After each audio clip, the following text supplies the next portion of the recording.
புடலங்காய் சாகுபடி குறைந்த செலவில் அதிக லாபம் தரும் ஒரு சூப்பர் காய்கறி. ஒரு ஏக்கருக்கு சுமார் 1 முதல் 1.5 கிலோ விதைகள் போதுமானது. விதைத்த பிறகு 6 அடி இடைவெளியில் நட்டு பந்தல் அமைப்பு செய்தால் விளைச்சல் அதிகரிக்கும்.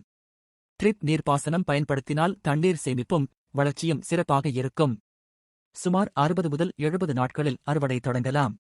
ஒரு ஏக்கருக்கு 8 முதல் 12 டன் வரை மகசூல் கிடைக்கும். செலவு சுமார் 50,000 முதல் 80,000 வரை வரும். ஆனால் வருமானம் 2 லட்சம் வரை கிடைக்க வாய்ப்பு உள்ளது. அதாவது 1.5 லட்சம் வரை லாபம் கிடைக்கும். மருத்துவ குணங்களும் அதிகம்.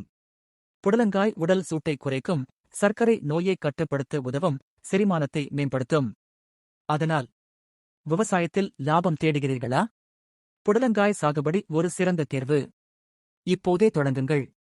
உங்கள் நிலம் உங்களுக்கு பணம் சம்பாதிக்கட்டும்.